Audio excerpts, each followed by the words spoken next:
Bonjour à tous et bonjour à toutes, bienvenue, on est en direct sur Beansport et vous le voyez, on est très bien accompagné puisque l'équipe de France de handball est arrivée du Danemark et vient avec nous pour refaire un petit peu ce mondial, revenir sur cette très belle médaille de bronze décrochée hier à Herning après son succès face à l'Allemagne. Je suis bien entourée déjà.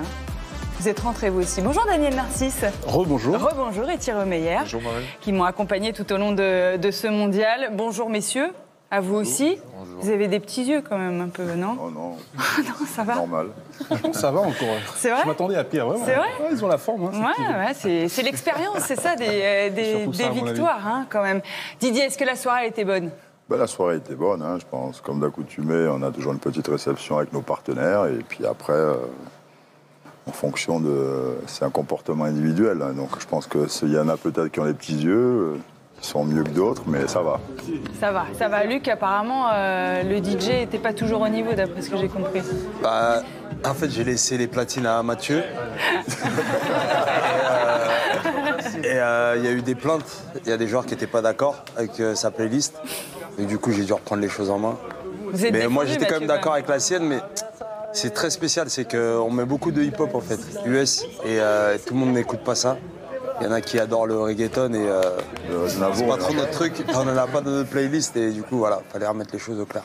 Ça, c'était pour la soirée suite au podium, donc au nouveau podium mondial décroché par l'équipe de France. Regardez cette joie à vous jouer de la guitare et on va revoir donc le podium remporté hier par cette équipe de France. Une belle médaille de bronze, Daniel.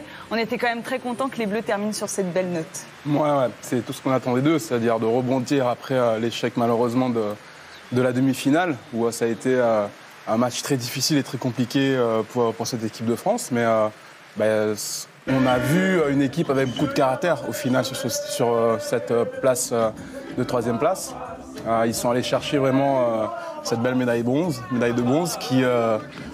c'est le match le plus difficile pour moi dans une compétition. Donc pour eux, ça a dû être aussi le cas. Et qu'on voit comment ils se sont battus... notamment en deuxième mi-temps pour revenir essayer de repasser devant ces Allemands qui ont aussi réalisé un super tournoi, ça montre que cette équipe a beaucoup de caractère. Il y a eu beaucoup de limonade dans le vestiaire suite à cette victoire. Non mais c'est de la bière sans alcool. Hein. Ah oui, bien sûr. Lucas, est-ce que c'est une satisfaction d'avoir remporté cette médaille de bronze? Oui, c'est une satisfaction. Je pense que... On s'est habitué à avoir des grands résultats en équipe de France, mais il n'y a jamais rien d'acquis. Et déjà, atteindre une demi-finale d'un mondial, où on sait que chaque année c'est de plus en plus difficile, c'est vraiment pas chose aisée. En sachant qu'on a aussi, depuis quelques années, un renouvellement en équipe de France et arriver à chaque fois à reproduire une performance, aller de nouveau chercher une médaille de bronze comme ça, sur une rencontre où tout le monde attendait l'Allemagne, où on a vraiment fait preuve de caractère, où on était mené de 4 buts, c'était vraiment compliqué. On a su réagir, donc c'est une belle médaille de bronze, mais pour moi, la manière est encore plus belle. Adrien, il y a eu de l'orgueil dans ce match pour la troisième place. Il a fallu se rebooster après cette déception face au Danemark, mais on a vu que c'était un groupe qui avait du caractère. Ouais, c'est sûr, parce que après la demi-finale perdue, il faut trouver les ressources physiques, mais surtout mentales, pour réagir en l'espace seulement de 48 heures. Et c'est là où on voit la vraie valeur, la vraie nature d'un groupe. Et là, je pense que c'est pour ça qu'on a le sourire aujourd'hui, parce qu'on s'est dit les choses un peu les yeux dans les yeux. Et finalement, cette réaction, c'est celle qu'on attendait tous. On n'est jamais sûr de réussir à la faire. Et donc, s'arracher comme ça, surtout avec un but à la dernière seconde, une belle victoire, ça amène beaucoup de satisfaction. On a eu le droit à un buzzer beater, donc hier soir, signé Nicolas Karabatic. On va revivre d'ailleurs ce but des Français, signé dans la dernière seconde, dans les conditions du direct. Thomas Vilches et François-Xavier Ouellet sont aux commentaires. Et le bras est levé, allez les garçons, avec le renversement, Lucas Ballon, et l'arrêt de Silvio Heinevetter, le combat pour récupérer le ballon, c'est une balle de match désormais entre les mains des Allemands. Attention, bien défendre les 10 dernières secondes, allez être solide les garçons, et il se jette sur tous les ballons, il y aura une dernière opportunité, Michael Guigou pour Nicolas Karabatic. Vidéo. Le but sera accordé. Le but sera accordé. Il a été inscrit à la 59e seconde. Le but sera accordé. La France va décrocher la médaille de bronze. Il a encore de la voix, hein, Thomas Vilches, rassurez-vous. Il a pu commenter la finale derrière, mais Thierry, on a vibré sur ce moment. On a eu des sacrées émotions tout au long du week-end.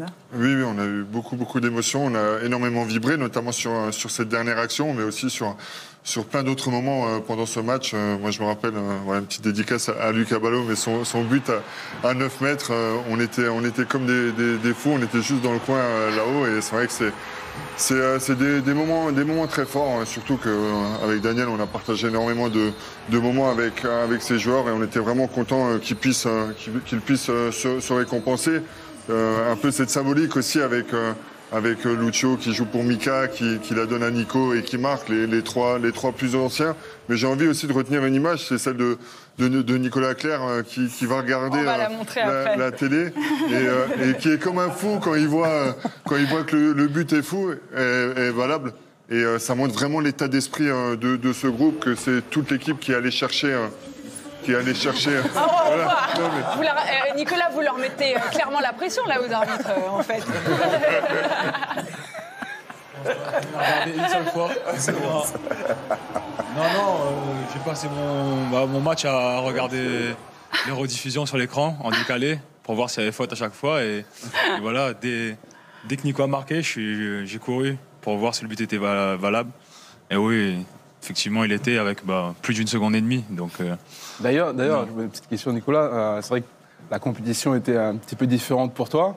Et je sais que quand tu es sur le côté comme ça, pour l'avoir vécu aussi, c'est toujours difficile de regarder les joueurs être en difficulté notamment. Donc comment toi, tu as vécu un petit peu ces moments difficiles? D'abord, j'avais ma serviette, c'est pour ça que j'ai ma serviette, parce que je transpirais autant que les joueurs. Non, on vit le match à fond. On connaît les mecs, on sait par quoi ils passent. Donc voilà, c'était une compétition difficile. Mais voilà, à chaque fois qu'on a été en difficulté, on a su relever la tête. Et non, c'était un match fort en émotion. Et non, je l'ai vécu à 100%. Alors, il y avait Nicolas Clerc et Cyril Dumoulin, qu'on embrasse d'ailleurs, qui s'est blessé lors de ce match face à l'Allemagne, qui ont surveillé la VAR. Didier, vous avez mis un petit peu la pression, mine de rien, l'assistant aussi, au délégué. Si, regardez. Oula, je ne sais pas ce que vous lui dites. Qu'est-ce que vous lui dites, là, Je lui disais que je partais... Viens boire une limonade dans le vestiaire? Non, que je partais en vacances la semaine prochaine s'il était d'accord pour m'accompagner, en fait. Voilà. Très bien. Pourquoi vous êtes dans cet état-là, Didier? Je suis dans cet état parce que j'ai un sentiment d'injustice par rapport à la première mi-temps. Certaines décisions qui étaient un peu à sens unique, on va dire. Et quand on est arrivé au vestiaire, on s'est tout simplement dit qu'il restait encore une demi-heure et qu'il fallait tout donner. Et donc, ils l'ont dit, le mot d'ordre, c'était combativité et se battre jusqu'à la dernière minute. C'est ce qu'ils ont pu faire au retour du vestiaire. Et ils ont vraiment montré un état d'esprit à toute épreuve. Et il y a une immense joie suite à la décision de l'arbitre qui a bien validé le but de Nicolas Karabatic. Vous avez eu du mal à vous taper la main, hein, Guillaume et Parce qu'il avait passé l'entier. J'ai beaucoup travaillé, mais pas trop les tchèques. C'est un nouveau tchèque, ça, en fait. Ça, c'est le plus vieux tchèque. Mais bon, il y a quand même une histoire, hein, parce qu'on le faisait déjà en 2009, hein, celui-là. Donc, maintenant, on saute moins, on a grossi, on a les cheveux blancs. Ça pique un peu. Ça piquait un peu, mais la joie est immense, Guillaume. Après ce dénouement, ce nouveau podium décroché, on sait que la compétition a été très longue, vous avez beaucoup joué, le rythme a été infernal, il a fallu beaucoup voyager. Qu'est-ce que vous ressentez? C'est le sentiment du travail accompli? C'est la densité de cette compétition, hein, et là c'est les garçons qu'il faut féliciter. Je crois qu'on ne le dit pas assez souvent, 10 matchs en 16 jours. 10 matchs en 16 jours pour, à ce niveau d'exigence, c'est juste physiquement un casse-tête, et mentalement c'est très compliqué d'être en capacité de remettre le couvert jour après jour, de retourner au combat dans des matchs compliqués. Et notre parcours aussi dans le tournoi n'a pas été simple, a été émaillé de plein de périodes difficiles qui nous ont fait nous poser des questions, nous remettre en cause. Et donc finir par cette belle note contre le co-organisateur allemand, je crois qu'on ne pouvait pas rêver mieux pour clôturer ce mondial. Et vous en avez longtemps profité, Timothée, sur le terrain de cette victoire. Pourtant, la compétition était terminée, enfin terminée, j'imagine. Qu'est-ce que vous avez ressenti hier soir? Non, beaucoup d'émotions. Parce qu'après ce but, c'est vrai que c'était un peu la folie dans notre tête. Et c'est vrai qu'on a vécu un peu un ascenseur émotionnel. Du coup, non, vraiment beaucoup d'émotions et de la joie après cette compétition. Aussi, sentir libéré de la fin de la compète, quoi. Ça fait du bien. Pendant 3 semaines, on a un peu vécu des jours tendus, la pression des matchs et tout, et du coup, c'est une libération. Une libération. Décidément, les Allemands, vous aimez bien les climatiser, comme on dit, hein, parce qu'il y a eu Nicolas Karabatic et aussi Timothée Nguessan. C'est lors du tour préliminaire, un France-Allemagne qui nous avait permis de passer une soirée très tranquille. Hein, Daniel, qui s'était conclu dans les dernières secondes avec ce tir de Timothée Nguessan. On revoit ça dans les conditions du direct encore une fois. C'est maintenant ou jamais. Et c'est pour Timothée Nguessan. Allez, Timothée. Timothée Nguessan qui vient arracher le point du match nul. Un nul arraché avec le cœur, avec la tête et avec un mental de tous les instants. C'est splendide ce que vient de réaliser l'équipe de France dans une ambiance ahurissante. La fin de Lucho, elle est pas mal. Ça m'a fait regarder. Mais ouais. Gauche. Ça, mais ça, tu le vois pas, ça, sur la vidéo. C'est travaillé cette feinte, Luc? Non, mais je me suis dit que j'allais créer le doute, mais ils ont pas douté. Ils ont pas douté, mais sinon, moi, je le referai. Hein. Lucho, ça a marché, il a marqué. Voilà. Regarde. Regarde, les gardes. Hop, t'as vu? Regarde. Tu vois ou pas? Non, mais sérieux, il a repris son appui. Bon, par contre, après, vous savez plus où courir. Hein. Il y a à droite, à gauche, et c'est un peu le... Là, tu vois ce qu'il se dit, oh, Lucho, il m'a fait une feinte là. Moi, je vous avoue, je savais pas trop quoi faire quand j'ai marqué le but. Cantona. J'imagine que c'est très usant aussi, Romain, de tous ces matchs comme ça qui se jouent sur si peu de détails. Ouais, c'est des matchs où le poids du ballon il est lourd et ça se joue à des détails. Et sur ce match-là, ça avait compté. Je pense que ce point-là, il nous a beaucoup aidé pour la suite. Et ça nous a aidé aussi pour les rejouer sur la petite finale et décrocher la médaille de bronze. Ça fait du bien de climatiser les Allemands ou hein? Parce qu'en plus, on en parle beaucoup des 2 matchs, mais on en a parlé l'autre jour avec les gars. Et en fait, il y a 3 matchs, parce que si on reprend celui des JO, où tout le monde marque à la dernière seconde, donc je pense que voilà, ça va commencer à faire lourd pour les pauvres. Hein? Je dis les pauvres. Ouais, c'est pas grave, ils s'en remettront. Non. Mais après, en fait, quand je regarde l'image avec Timothée, c'est quand même pas un cadeau hein, qu'ils te font là, parce qu'en face de toi, tu as des gars qui font plus de 2 mètres. Quand ils lèvent les bras, c'est un peu plus haut. Et je sais pas comment tu fais pour mettre ce qu'il faut pour mettre la balle dans les filets. Quoi. Vraiment, félicitations pour ce tir-là. Parce que... Tout mout, moi non plus, je sais pas. Voilà. C'est Mika qui te dit avant. En fait, c'est quoi? Parce qu'on vous voit vous réunir avec... Non, en fait, c'est Loulou. Loulou, il dit, Tim, tu vas tirer. Et juste avant de tirer, Mika, il me dit, prends large. Alors qu'à la base, je voulais pas faire ça. Je voulais tirer sur les petits. Et j'ai dit, bon, allez, je vais prendre large. Et... J'ai du bras. Ouais. Quand je prends large, t'as couru une fois sur le... Ouais, large. Ouais, mais quand tu tires plus. Ouais. En fait, ils sont tous grands, de toute façon. Hein. Ouais. Et je me souviens que juste avant, il y a quand même, je crois que c'est Dick Hamem, qui facilite un petit peu le travail parce qu'il allume Patrick Winczek en pleine tête. Ouais. L'arbitre, il dit non, il faut rejouer le coup franc et puis derrière... Voilà ce qui se passe. Et que s'est-il passé dans le vestiaire lorsque Timothée Nguessan a rejoint les Bleus? Eh bien, Fabien Douillard, qui vous a suivi tout au long de la compétition, a filmé tout ça. Apparemment, Valentin Porte vous a trouvé assez cantonesque. On regarde. Quel chat, mon père! Bien ça, tonton.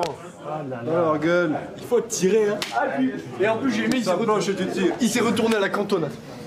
Ouais, t'as vu, il savait pas quoi faire. Il s'est retourné. Cantona, Timothée. Mais Loulou, il m'imite bien. C'est vrai? Ouais. Non, c'était sur... ouais, c'était un peu ce style comme ça, c'est un peu à la Cantona, quoi. On vous voit aussi, Nedim, refaire le match. J'aime bien aussi second poteau Pavard pour commenter le but de Timothée. Ouais. Vous dites ça dans les images, on le voit dans le film. Nedim aussi, on sent que vous kiffez ce genre de moment et notamment le but de Nicolas. Hier, vous êtes juste à côté. Comment est-ce que vous l'avez vécu? J'aime bien parce qu'après, je suis plus près, je peux les bousculer un peu. Je l'ai fait avec Tim, je l'ai fait un peu avec Nico. Non, c'est clair que gagner des matchs comme ça au buzzer, c'est toujours une sensation particulière, des émotions puissantes qui ressortent très vite. Et surtout sur un match qui nous fait gagner une médaille, où et spécialement la troisième où il y a eu une déception avant. Il y a eu ces 48 heures, on a eu 4 heures de bus juste après la demi-finale qu'on paru longues, qu'on paru très très longues. Et puis donc ça fait une sorte de rebond. La première mi-temps aussi n'était pas très très bonne. Et derrière, on a réussi à revenir plus fort, à mettre beaucoup d'envie dans ce qu'on faisait.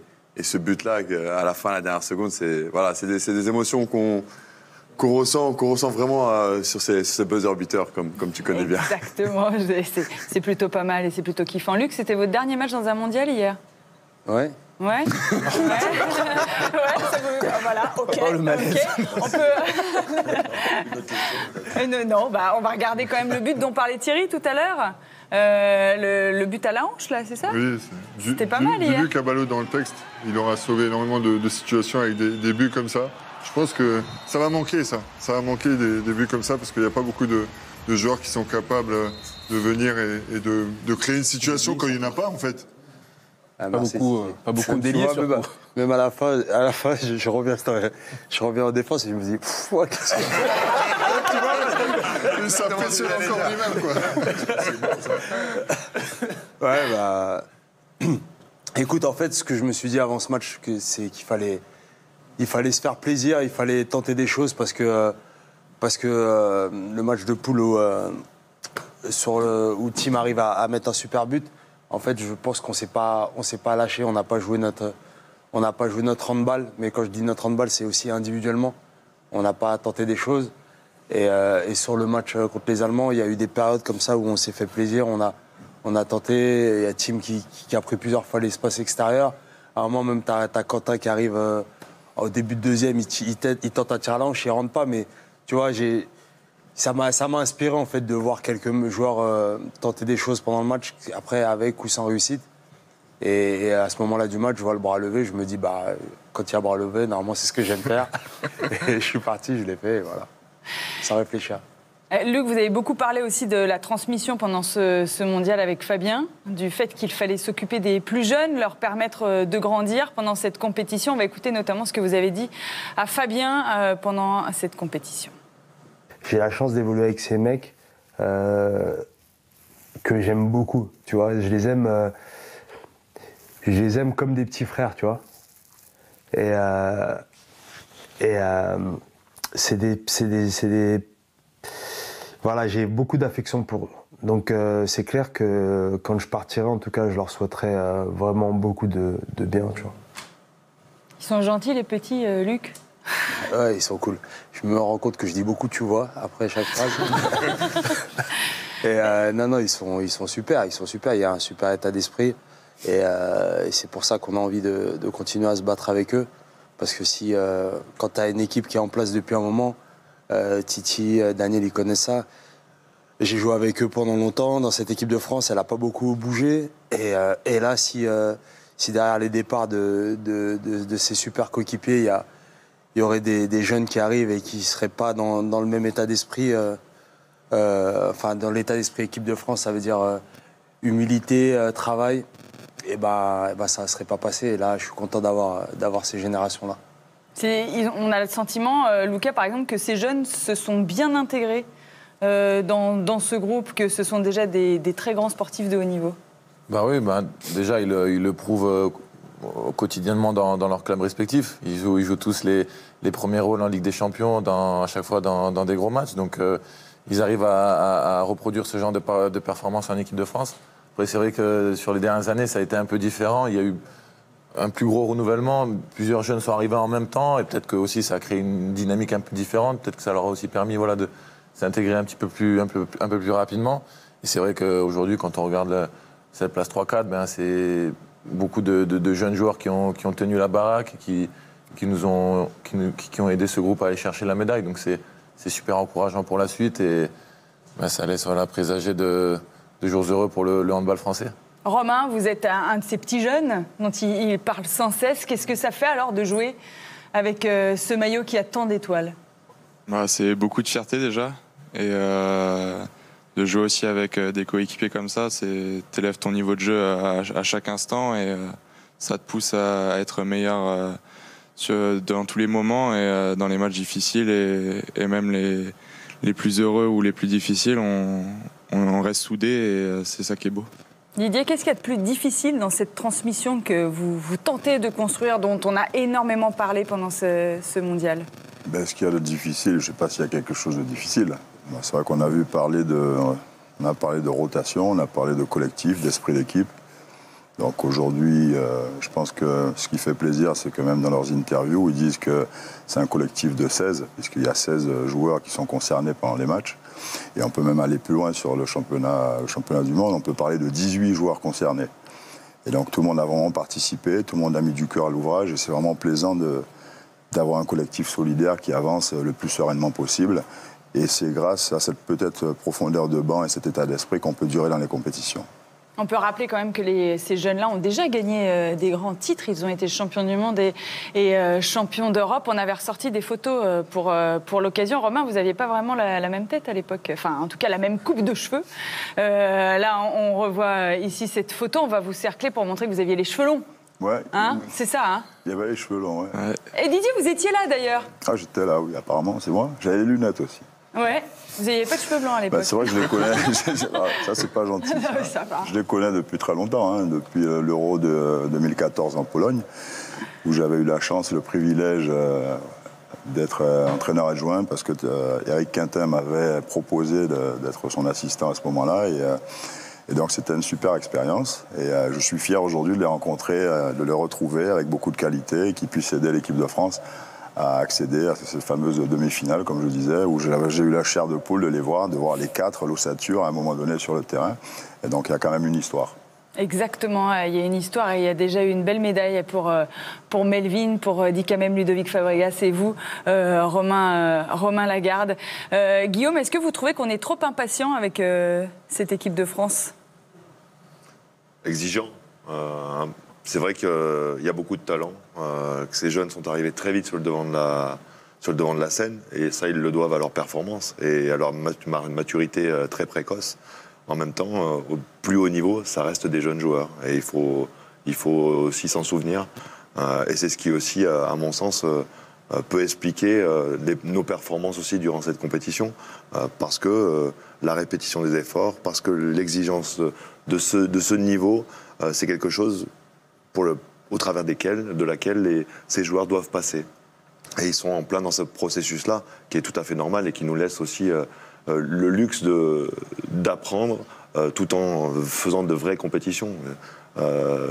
Si avec Didier on racontait, ou avec Daniel ou Thierry, comment nous on a pris des branlées pendant des années pour comprendre ce qu'était le haut niveau. Pas Thierry quand même, c'est impossible. Si. Il y a longtemps, à une époque que les plus jeunes ne peuvent pas connaître. Il a brûlé les cassettes. Ils ne se rendent pas compte de la chance qu'ils ont de pouvoir continuer d'évoluer quasiment au plus haut niveau. Alors oui, on s'aperçoit aussi de nos manques et des choses qui restent à travailler, mais en même temps, ils sont déjà sur le cours central, quoi. Ils sont en train de jouer les beaux rôles, donc ça, c'est encourageant pour la suite.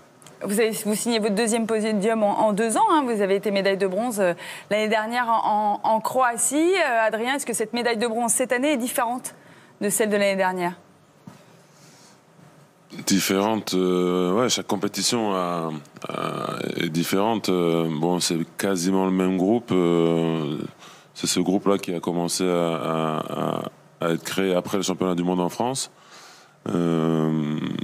Après, c'est ce qu'il disait Lucas, revenir faire un podium 2 années consécutives.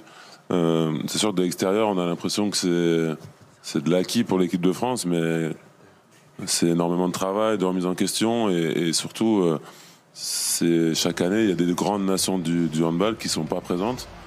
Et même si nous, on vise plus haut, même si le handball français vise encore plus haut, ça reste des médailles qui comptent pour le groupe, pour la fédération et pour les supporters aussi. Ça reste une belle médaille. L'année prochaine, c'est la bonne médaille. On espère. On s'était dit l'année dernière qu'on voulait encore aller plus haut. Et cette année, on n'a pas encore réussi. Mais il faut garder ces objectifs très élevés pour arriver à les décrocher, ces médailles d'or. Tout le monde les veut. Et voilà, on a eu des exemples pendant des années avec ceux qui sont là sur le plateau. Et nous, on veut continuer cette belle épopée. Comme ça, vous serez qualifié pour les Jeux, on parlera plus de TQO et puis ça sera réglé. Hein, Didier? Bien sûr, Hein? je pense qu'on parle de TQO, mais avant le TQO, il y a quand même ce championnat d'Europe. Et on a encore la possibilité de se qualifier directement, donc on a quand même un œil dessus. Ça. Mathieu, un mot sur votre retour en équipe de France. Vous avez été blessé, vous avez connu des galères, vous revoilà avec les Bleus, vous revoilà médaillé. J'imagine que pour vous, cette compétition a été assez particulière.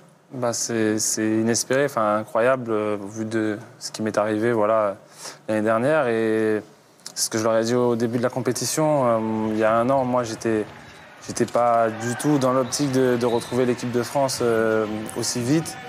À la même période, je les regardais à la télé et puis je m'entraînais avec les jeunes de Montpellier pour essayer de réapprendre à faire des passes et des tirs. Et j'ai beaucoup travaillé et c'est vrai que je prends tout vraiment comme du bonus et du plaisir et une chance, une véritable chance d'être parmi cette équipe et de vivre à nouveau des moments comme ça. Donc je leur dis merci encore. Et j'espère qu'il y en aura d'autres. Et comment justement tu te sens à ce poste?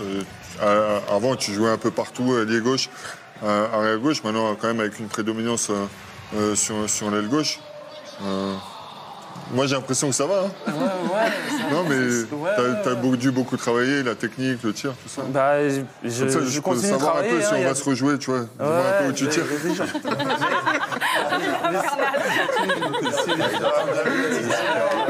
Il dort pas le type.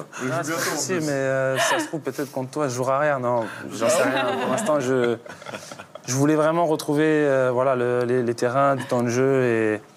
Et c'est vrai que j'ai toujours joué arrière et ça m'arrivait de jouer de temps en temps ailier. Et je pense que je préfère jouer arrière parce que c'est le poste sur lequel j'ai le plus évolué et où aussi on a plus le ballon. mais c'est différent et comme j'ai dit tout à l'heure, je profite au maximum. Et je pense que de la même manière que ça allait très vite, il n'y a rien de figé dans le sport et dans le handball. Et peut-être que demain je jouerai arrière, et peut-être que je serai pivot, j'espère pas, mais voilà, on verra. Il n'y a rien de figé dans le handball et il n'y a rien de figé avec Didier aussi, hein. On a bien compris. Il n'y a rien de figé. C'est sûr que c'est vraiment plaisant de retrouver Mathieu au plus haut niveau. Je l'ai félicité personnellement, donc lui-même pourra le dire, parce qu'on se rend compte que dans le métier d'entraîneur, il ne faut pas être arrêté et fermé. Donc je ne pensais jamais, quand j'ai vu qu'il était, Patrice l'avait positionné au poste d'ailier, je me suis dit que ouais, d'accord, c'est bien, mais là, il faut encore améliorer la gamme de tir, etc.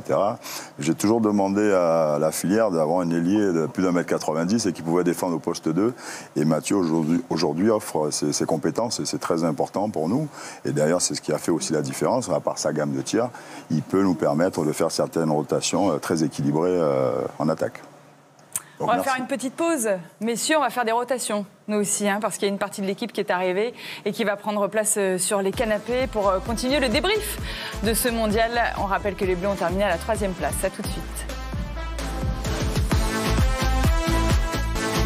On est toujours en direct sur beIN Sport. Je vous rappelle que l'équipe de France est avec nous. On revient sur le mondial. Les Bleus ont terminé en bronze. On est avec Daniel Narcisse, Thierry Omeyer. Et on accueille avec un grand plaisir Valentin Porte, Quentin Mahé, Mickaël Guigou, à qui je souhaite un excellent anniversaire, merci, bien sûr, capitaine. Nicolas Karabatic également. Bonjour Nicolas. Ludovic Fabregas. Le reste était déjà là. Tout va bien, Nedim ? Tout bien, tout bien. Très bien, très bien. Alors messieurs, on a parlé un petit peu du jeu. Il y a du jeu, bien sûr, handball, mais il y a aussi la pocha. Et ce qui nous propose de très très grandes séquences. Ludovic, d'ailleurs, vous avez été initié à ce jeu que tout le monde adore, j'ai l'impression, dans cette équipe. Est-ce que, Valentin, vous pouvez me dire où en est Ludovic ? Il y a beaucoup de boulot encore.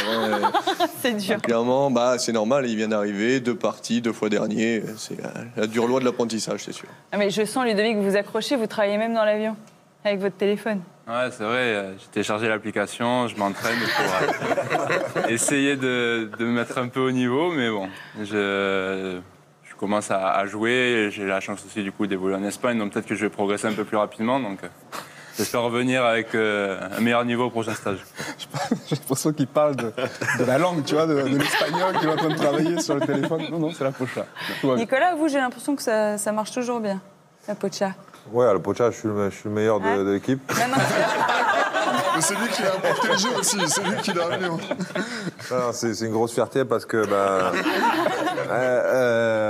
c'est très important de gagner à la pocha. Parce que le but, en fait, c'est de ne pas perdre. Ouais. Et celui qui perd, il en entend parler longtemps. Il y a même des petits des petites coupures de presse le lendemain qui sont réalisées, des photomontages par Radio Coco. C'est Valentin, le propriétaire de l'agence de presse. Et donc, c'est assez important. Et on a Tchouf qui se fâche très, très souvent. Ah bon? C'est pour ça qu'il n'est pas là? Il a l'air vénère, là. Il ne faut pas se défendre.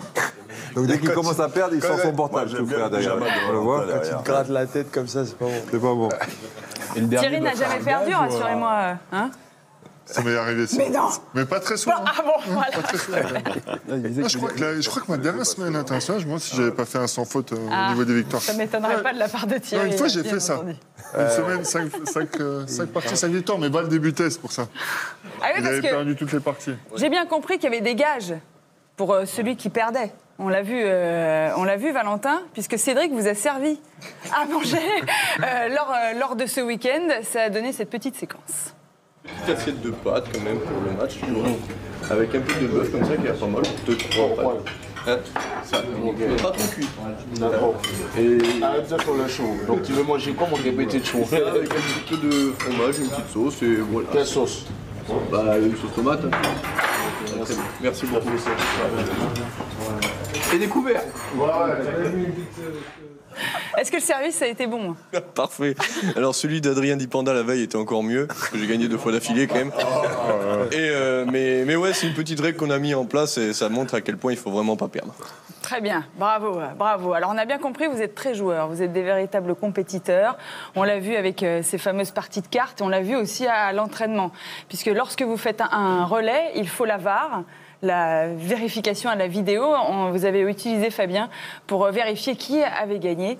Regardez ce que ça avait donné. Avec donc tout le monde autour de Fabien pour savoir qui avait gagné. Très utile finalement d'avoir un caméraman embarqué dans une équipe, Didier. Oui, bien sûr. C'est vrai que c'est issu de mon téléphone, cette petite vidéo. Et donc voici donc ce qui a été révisé à la vidéo, cette course, ce relais, entre notamment vous, Ludovic, et Luc. La triche. Voilà, les gars. Faux départ. Qui a gagné au final? Moi, j'ai rien compris. Moi, je pense avoir gagné sur le coup. Il n'a pas fait le slalom. On voit Zika qui revient sans faire le slalom. Et après, ça se joue. Il n'y a que moi qui a slalomé l'histoire. Ah, moi aussi. Ah ouais? Là, ça se voit pas, j'ai enchaîné. C'est vraiment vite. Alors là. Et il saute de plomb, le gars, à chaque fois. C'est Lucho qui gagne, c'est sûr. C'est Lucho. On a donné la victoire à Lucho. Je me suis trompé de consigne, j'ai quand même gagné. Je suis arrivé en même temps que toi.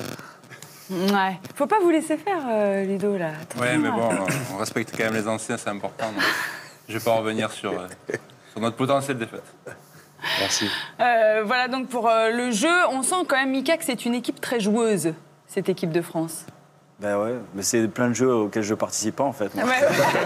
Qu'est-ce que vous faites? La pocha, non. Là, nous avec Luc, on va à la chambre, on écoute de la musique, on discute. C'est autre chose, Mais la pocha, non, on n'est pas dans le délire. Moi, je joue à la coinche, à la belote, quoi. Moi, je viens de Marseille, c'est une autre culture. Et là, ça a dévié sur la pocha et du coup, moins de potes pour jouer à la belote. Alors, il y a Cédric Sorando qui a posté une photo. Il n'est pas encore arrivé. Vous allez peut-être pouvoir m'expliquer ce qui s'est passé. Est-ce que c'est une punition de la défaite à la pocha ou pas? Est-ce que Nedim, qu'est-ce qui s'est passé? C'est pour la promo de...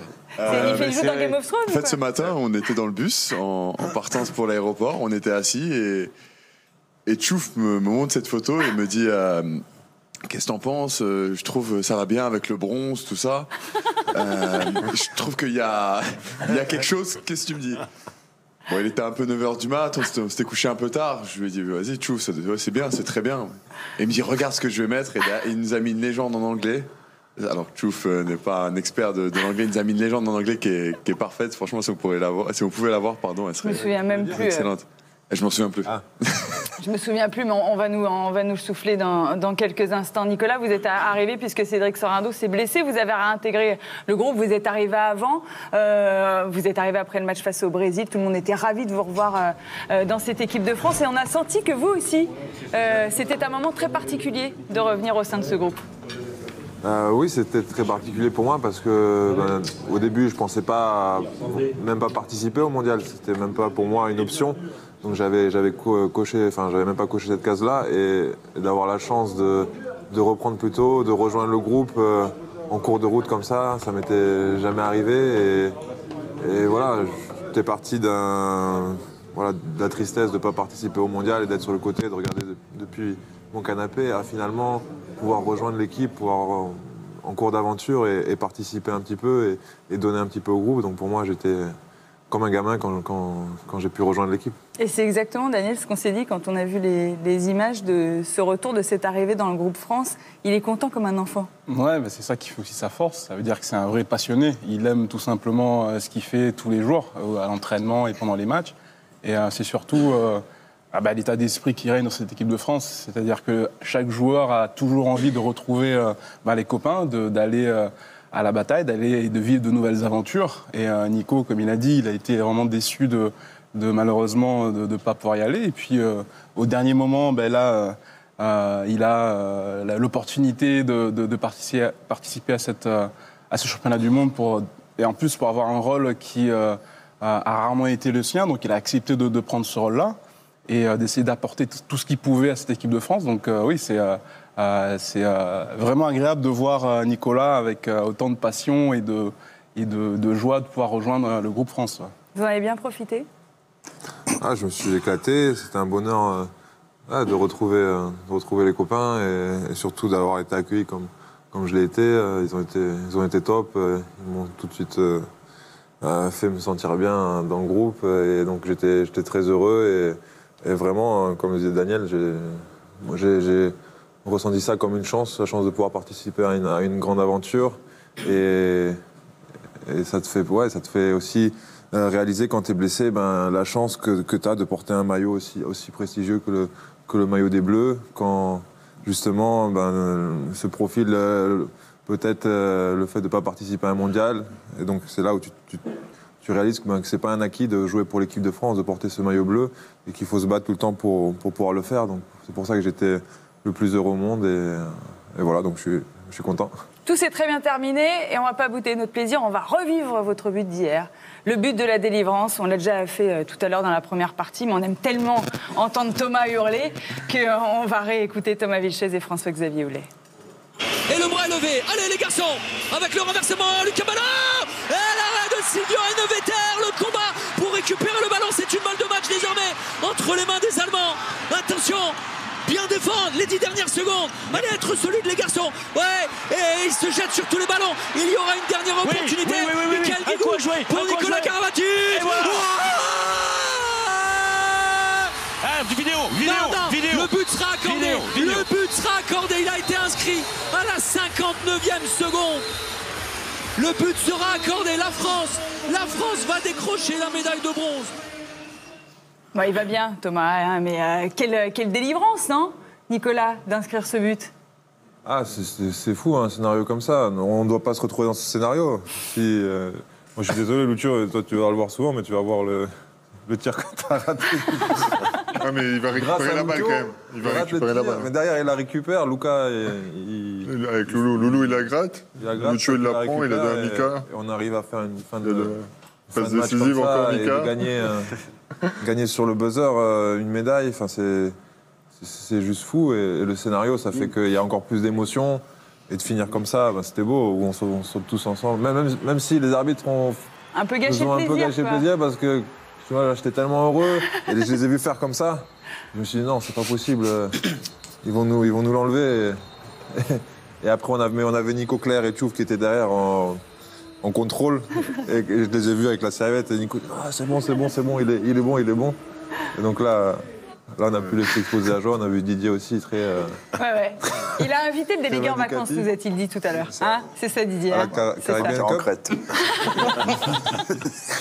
Mais elles sont magnifiques ces images quand on voit la joie de Nico et de toute l'équipe avec tout ce qu'ils ont gagné. Mais c'est énorme et ça montre vraiment que chaque médaille, chaque match gagné, en plus là, le scénario est fou et c'est ces matchs-là qui rendent encore les choses encore plus belles.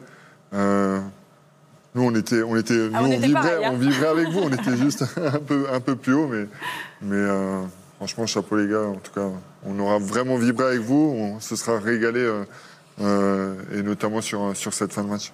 Mika, vous nous avez dit en plateau hier, c'est le départ de quelque chose, c'est le début de quelque chose, cette médaille. Et le début de quoi? Je sais pas. À nous de... Non, mais c'est vrai qu'on parle toujours du potentiel qu'il y a. C'est vrai que même si les deux anciens nous ont quittés récemment, c'est vrai qu'il y a...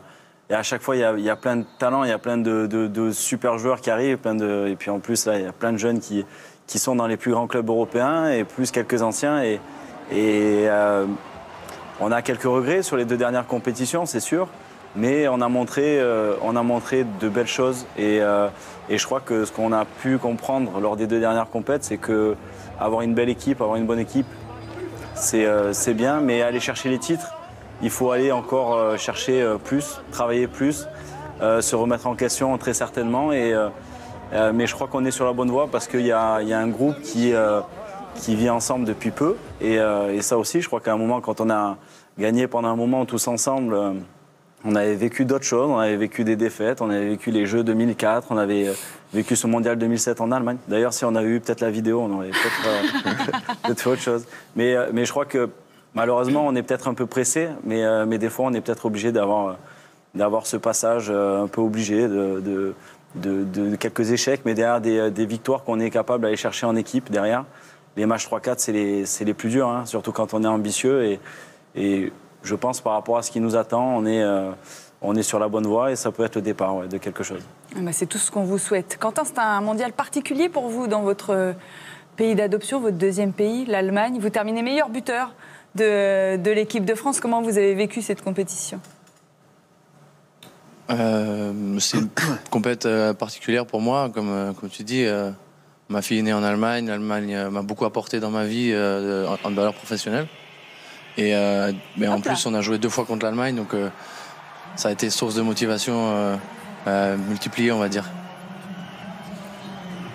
Vous appelez les jeunes, et notamment Melvin, le minot. On a pu voir dans le film. Moi, j'ai dit ça? Ouais.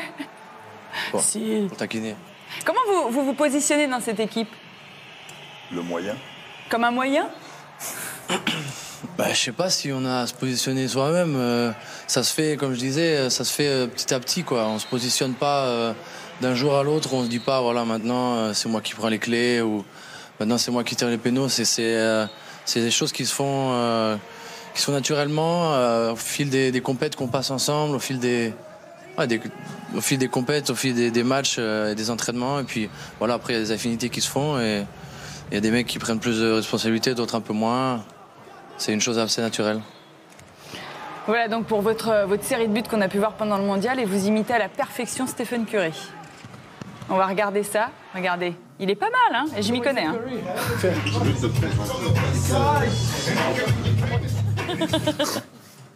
Vous êtes pas mal quand même, bravo Quentin. Hein? C'est Steph Curry, mais en mieux. Quand même.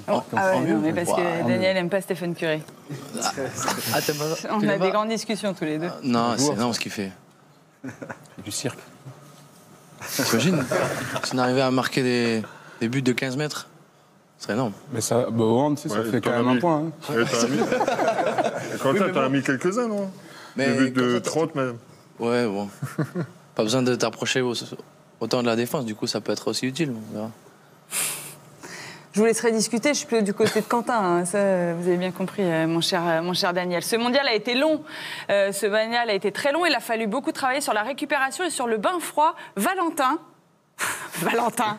pourquoi vous rentrez dans le bain comme ça?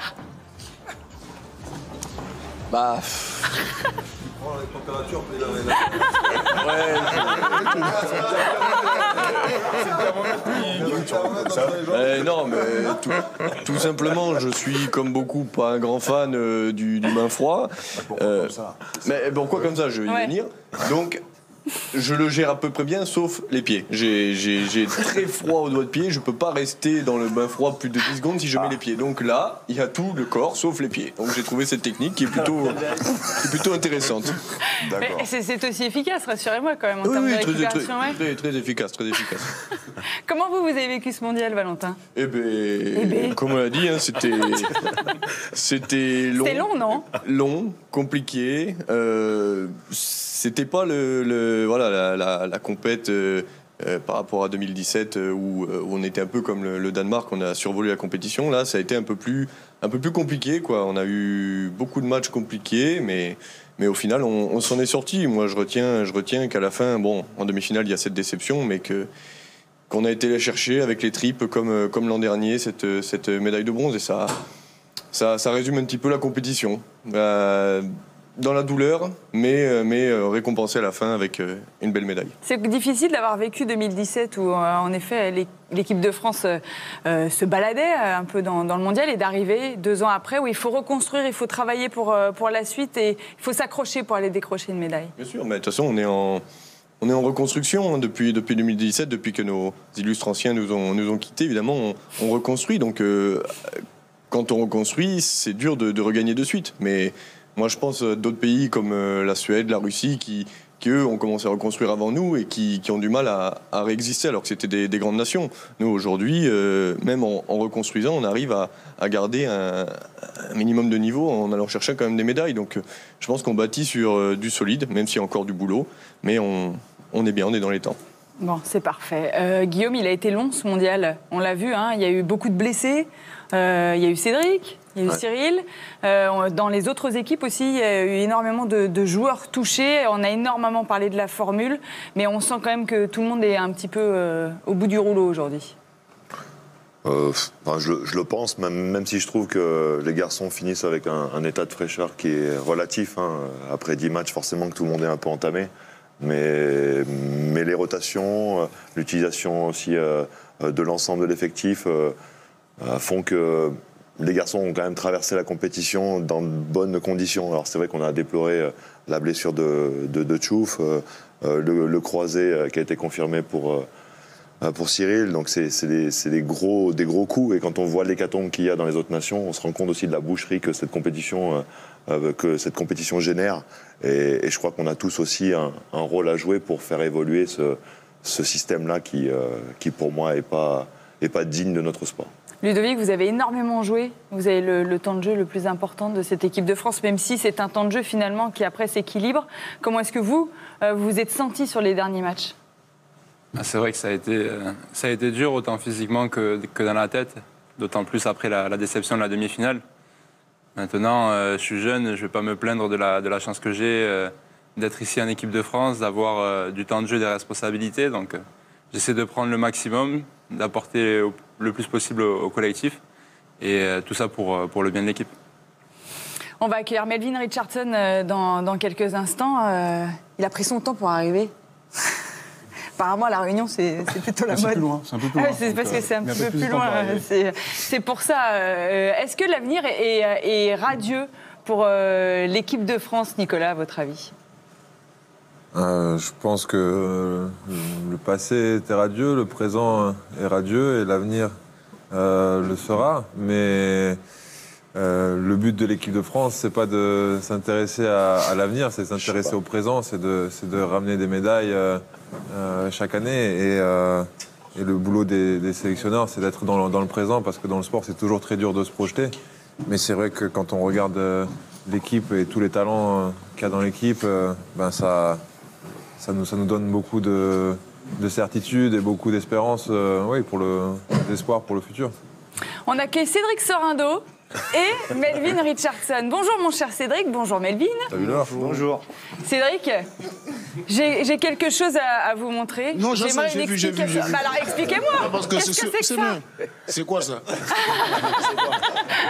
C'est quoi ça? J'ai raconté l'histoire. Quelle histoire? De ce matin. Quel matin? Le bronze, la photo, gladiateur. Que je parle pas anglais, je suis pas un expert en anglais, tout le monde le sait. Mais comme tu es un Américain, tu comprends pas les choses en français, je te le mets en anglais. C'est tout. Ça, t'as pas compris encore. J'avais pas compris le message. Ok, t'inquiète pas. C'est dur à tenir ces petits jeunes quand même, Cédric. Hein, on va régler ça à la maison du viande. C'était quoi le message au final? Tu ne sauras jamais de quoi tu es capable si tu n'affrontes pas tes limites, monsieur. C'est un truc comme ça. Si vous... Et en anglais? C'est en français. Et en anglais? Il a affiché la traduction. T'inquiète pas. C'est bon, j'utilise les moyens mis à disposition. Comment ça va, Cédric, sinon? Ça va bien. Ça va bien? Oui. Ouais. Vous avez passé une bonne journée hier? Une très bonne journée. Bon, j'ai un peu eu mal. Lady ne commence pas, on va régler les choses là-bas. Donc voilà, j'ai passé un bon moment. Je pense que c'est pas forcément évident de vivre dans les tribunes, surtout quand ça se joue à la dernière seconde, on va dire. Donc voilà, je suis content d'avoir vécu cette aventure auprès de tous les joueurs.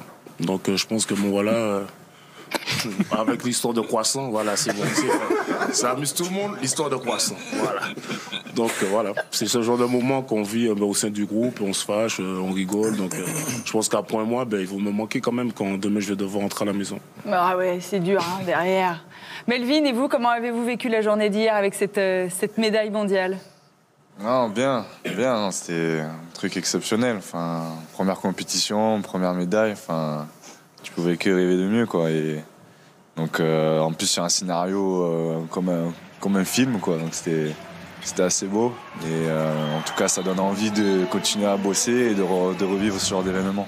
Vous avez bien profité de ce mondial? Oui. Bah, j'ai profité.